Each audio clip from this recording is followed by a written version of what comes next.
اللي واقف جنبي راجل مغربي، شخص مغربي، وبعتبره اعز من اخويا.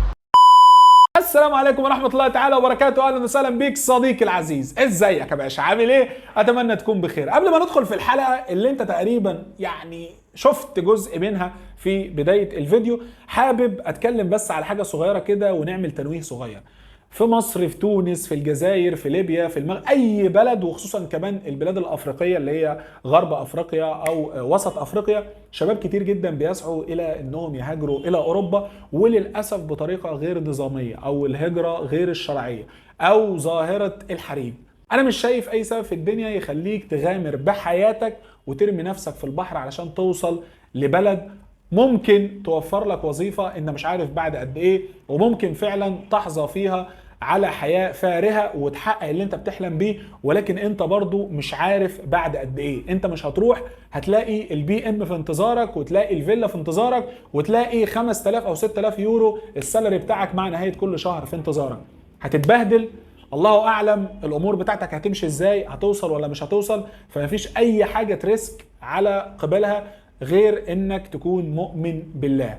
خليك عندك ايمان بالله قوي، وخليك مؤمن ان انت مش هتموت في الدنيا دي الا لما تاخد رزقك كامل، مش ناقص سنتيم واحد.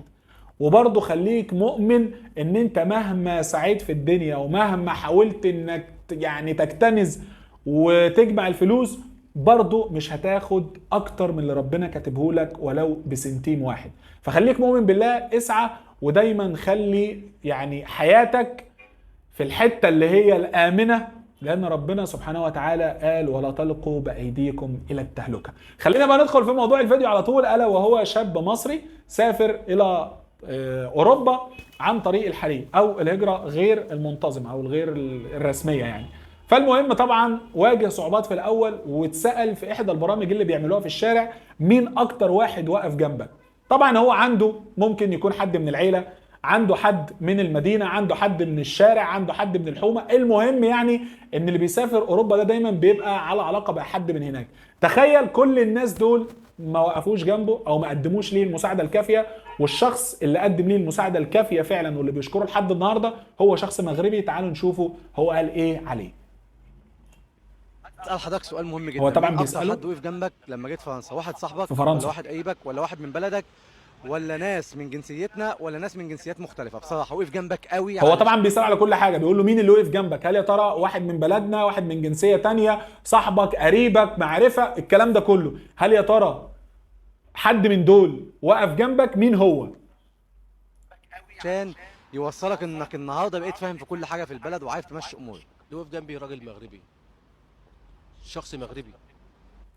اللي وقف جنبي راجل مغربي، شخص مغربي. وانا عايز اقول يا جماعه ان انا بحكم ان انا اتعاملت معاهم كتير وزرت المغرب اكتر من مره، عايز اقول ان هي جينات، والله العظيم هي جينات.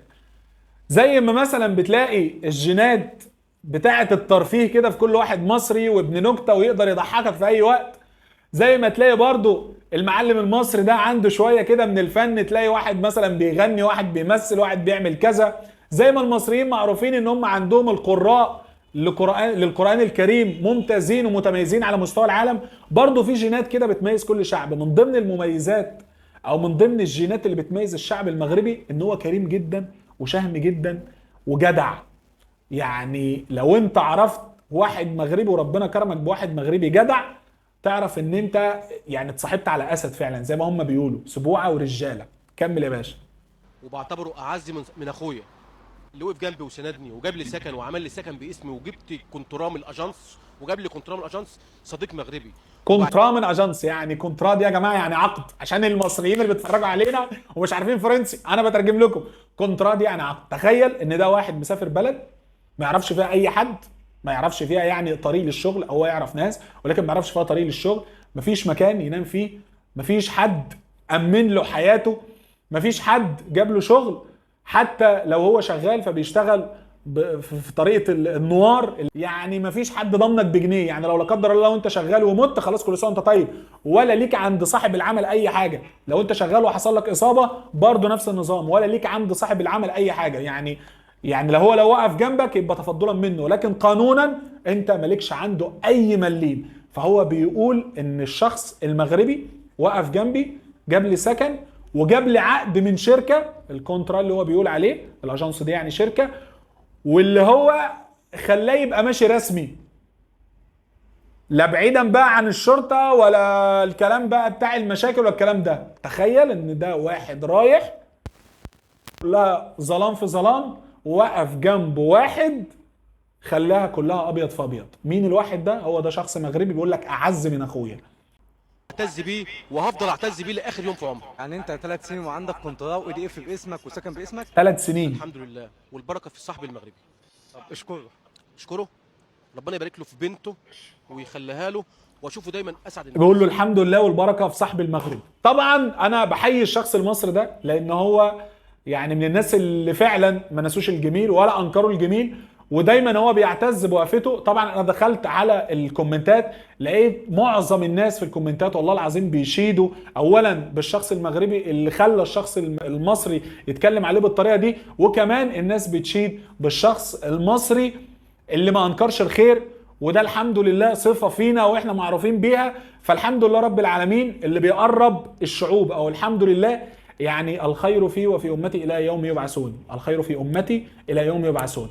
فطبعا يعني ربنا يبارك في الامثله دي اللي بتخلي الناس دايما تعكس صوره ايجابيه عن بلدانها، وكمان الناس او الامثله المشرفه دي هي اللي بتخلي دايما ان في تقارب ما بين الشعوب، وبتخلي دايما الشعوب تذكر بعض بالخير. زي النهارده ما المصري ذكر المغربي بالخير، هتلاقي الكومنتات في مغاربه بيذكروا المصريين بالخير، ان هم ما بينكروش الجميل، او ان هم حافظين الجميل، او ان هم دايما واقفين جنبنا، او فكل الشكر كل التوفيق. ولكن يا جماعه نكرر تاني قبل ما ننهي الفيديو، مش عايز اقول لك ان يعني ما تسافرش، لا طبعا كل واحد ليه الحريه ان هو يبحث على فرصه عمل في اي مكان في العالم، وكل واحد ليه الحريه وكل واحد ليه الحق ان هو يحاول دايما يطور من حياته من معيشته. الغربه طبعا في كل مكان، انا اتعرض عليا مرتين، والدي كان مسافر برضه قبل كده، فمفيش حد في حياتنا او في العيله ما سافرش. كل الناس بتسافر، سواء صاحبك سواء صديقك، اي حد في الدنيا بيسافر.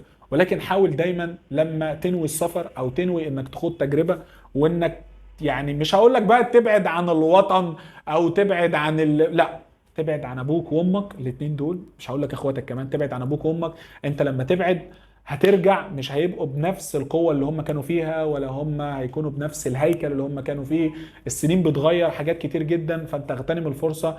لو خلاص كل الدنيا مقفلة هتسافر، ولكن حاول لما تسافر دايما تسافر بطريقة شرعية، دايما تسافر بطريقة هم نفسهم يكونوا مطمئنين عليك فيها، لان هم جابوك للدنيا دي، ولو لا قدر الله ربنا افتكر اي حد فيهم في اي وقت هيكونوا بس طالبين ان هم يكونوا مطمئنين عليك.